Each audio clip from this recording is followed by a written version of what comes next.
Ya, kembali di Kick and Rush dan kali ini gue bakal bahas tentang Spurs yang mau datengin pelatih baru yaitu Antonio Conte. Nah, ini menarik karena ternyata laga waktu Tottenham melawan MU itu menjadi laga penentu siapa yang dapetin Conte duluan, karena MU juga rumornya mau nggak datengin Conte.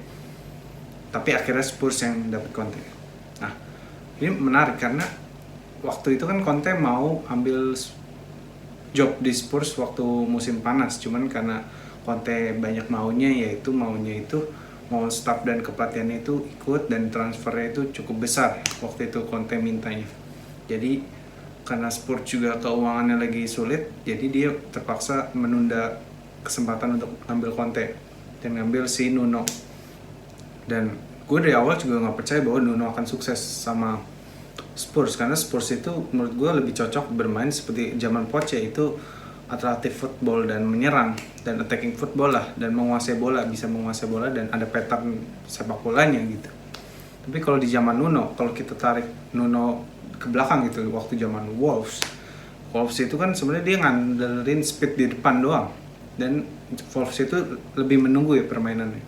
Dan kadang-kadang juga karena skill individu di depannya luar biasa, kadang-kadang si Nuno ini bisa aja menang karena kualitas Wolves di depan itu bagus, kayak Jota, Gimenez, terus Adama Traore dengan kecepatannya, dan beberapa pemain di tengah yang bagus juga.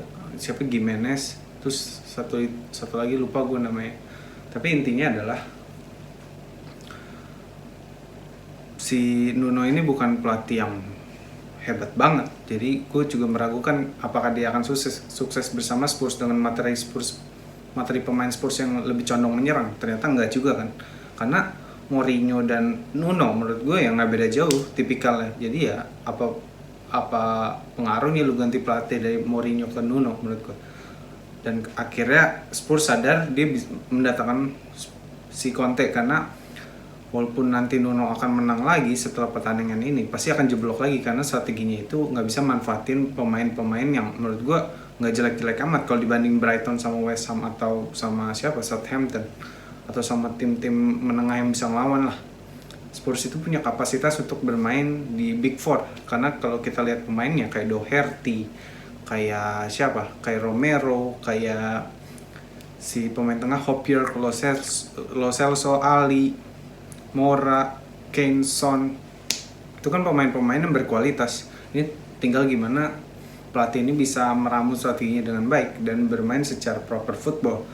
Dan Nuno dan Mourinho itu nggak bisa memaksimalkan pemain yang jago nyerang ini. Dan menurut gue ya sayang aja gitu, potensi untuk menyerangnya nggak keluar. Karena kalau kita tahu Kane itu bagus dalam menyerang dan nggak dimaksimalin di kedua pelatih ini, yaitu Mourinho dan Nuno. Nah, sekarang ambil Conte ini memang menurut gue lebih ada pattern ya, tapi bukan pelatih yang luar biasa, tapi dia punya faktor 60% dalam kepelatihan yang bagus, yaitu koneksi antar pemain.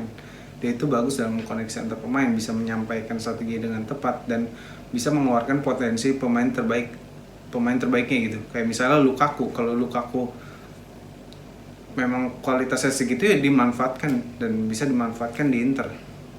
Dan banyak pemain yang pas-pasan di Inter tapi jadi bagus di masa Conte, kayak Brozovic, kayak backnya tuh siapa lupa gue, De Vrij, terus sampai Skriniar aja nggak dipakai. Jadi ini banyak potensi yang keluar di zaman Conte.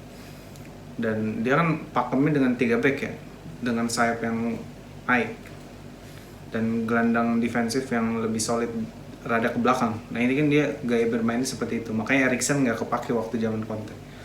Nah Conte mau nerapin apa di Spurs? Dan menurut gue jelas Conte lebih bagus dari Mourinho dan Nuno dari segi pattern kepelatihan, pattern koneksi antara pemain, strategi, taktik, komunikasi itu lebih bagus, dan cara kepelatihan yang lebih baik lah. Nah menurut gue dia akan tetap bermain 3 back, karena dalam sejarahnya Conte itu juga jarang bermain 3 back ya. Mungkin ada special case kayak backnya kekurangan, tapi kalau keadaan normal aja gue yakin Conte bakal bermain 3 back. Tapi menurut gue pribadi Spurs itu lebih cocok main 3-4-3 ya. Dengan 3 di belakang itu siapa tuh? Dyer karena Ben Davies jelek. Terus Romero sama di kanannya Davinson Sanchez. Jadi 3 itu yang udah solid sih. Mungkin ntar back kanannya bisa jadi back tengah kanan nih. Tapi ntar tinggal racikan. Nah, back kirinya ini harus Reguilon karena Reguilon ini punya skill dan punya crossing yang bagus. Dan di back kanan ini yang gue lupa siapa ya pemain yang bagus. Enggak, back kanannya gue lupa. Ntar gue mungkin ingat.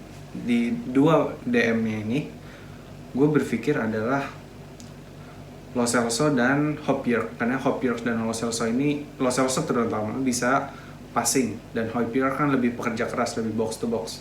Mereka akan saling melengkapi.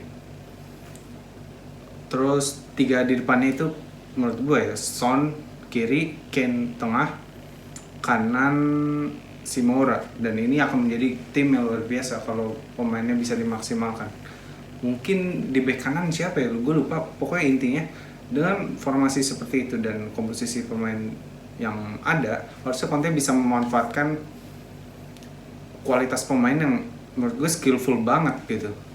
Memang di 2 musim terakhir nggak bisa maksimalin pemain yang punya potensi ini, tapi gue percaya Conte bisa memaksimalkannya dengan wing back yang come up dan 2 DM yang rada turun dan 3 penyerang yang saling mendukung. Menurut gue Kane ini akan jadi attacking midfield dan Moura serta Son ini akan jadi striker. Dia akan masuk ke half space, sementara Kane ini akan menjadi mungkin sebagai sebagai attacking midfield, sebagai otaknya, sebagai supplier untuk ke wing space dan half space. Jadi Kane ini kan punya kapasitas untuk melakukan shoot, melakukan passing yang akurat. Jadi ini akan luar biasa di bawah Conte, gue yakin.